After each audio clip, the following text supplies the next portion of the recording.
Greetings, sports junkies. I am Brandon Green. And I'm Jay King. And we have some sports to talk about here on Double Play. Battle up! Well, football is back here at Southeastern as our Savage Storm last Thursday, September 1st, took on the 9th-ranked Henderson State Reddies. Things didn't go quite our way as we fell 13-11, going 0-1 on the season. Southeastern may have been on the losing end of this one, but this was a close loss against a highly ranked team that won the Great American Conference last year and made the Division II playoffs. Let us start on the defensive side. Trent Hanna, a senior who we talked about in our opening show, had a forced fumble that set up a touchdown.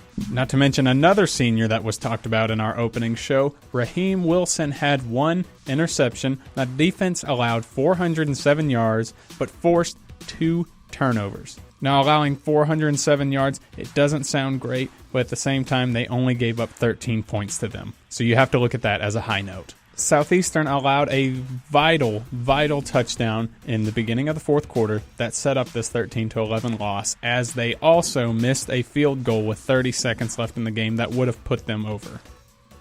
Time to jump sides and let's hit up the offense. Quarterback Cole Bailey Cantwell, or they know him as CB Cantwell, went 16 of 21, only for 147 yards, had 1 touchdown, 1 interception.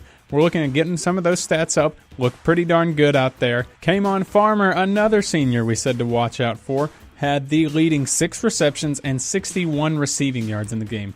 Bryce Steele, on the other hand, had 5 receptions, 59 yards, but he had 1 touchdown, and he helped convert a 2-point conversion. Now we look at our 2 main rushers. Ronnie Green ran for 76 yards on 19 carries, while Devlin Wortham had 14 carries for 51 yards. We'd like to see these stats built up more because that would lead into more points, and we could have taken this game over. But that's okay. First game of the season, we'll be all right. One of the downfalls of the Savage Storm is they punted in the game 8 times. To win a ball game, you can't punt that many times. You have to have the offense go efficiently. Get these stats up with K'Mon Farmer. We'd like to see 6 receptions. That's pretty darn good. Maybe let's get it up there into the 100-yarder. Bryce Steele, 59 yards, 5 receptions. Let's have that 5 receptions and get it up to 80 yards. We want to see touchdowns with all these guys, with K'Mon, with Bryce, all the running backs. We want to see everyone getting involved, and we want to see some high-scoring points. And we want to see some defense that shuts down anyone that comes in their direction with no points. And go and finish at the top of the Great American Conference and show Henderson State, yeah, you may have won that fight, but this war is not over, and we're coming for you. And anyone at the top of the Great American Conference. Our next game this Saturday, September 10th at 6 p.m. versus Ouachita Baptist. It's our first home game. Be on the lookout at Paul Laird Field.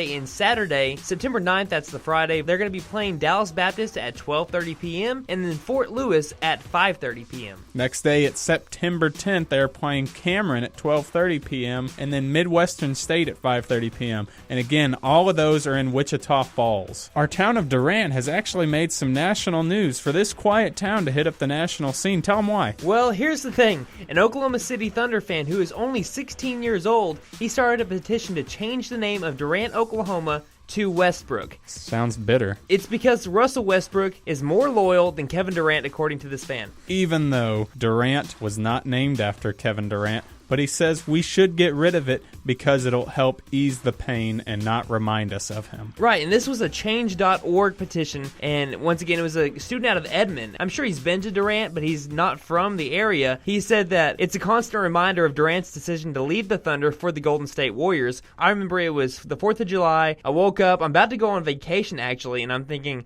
what? I said, it's Kevin, this is the 4th of July, not April Fool's. And now you go to school and you're reminded of him every day here in Durant. Not Westbrook. Every single day.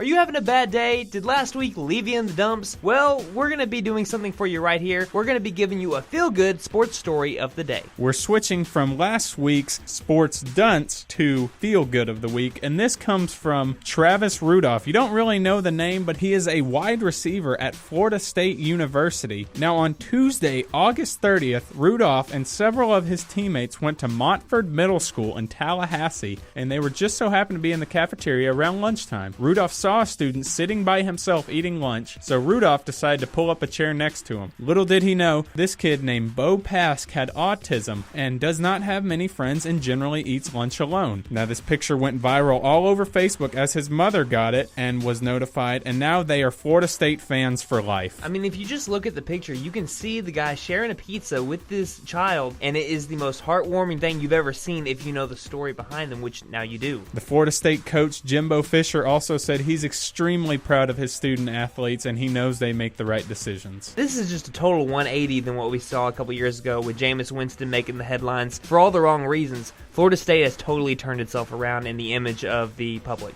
That's all the time we have for this week. We'd like to thank you for joining Double Play once again for the week. You can make sure to catch us again next week. Double Play is produced by U92 FM in the Department of Art, Communication, and Theater at Southeastern Oklahoma State University. Don't forget to like us on Facebook. Type in U92 FM. We're going to be there. We advertise all the time. We have our own Facebook page coming up, so make sure you follow U92 to get that link. Double Play has hit it out of the ballpark again. Catch us next week. We'll see you then.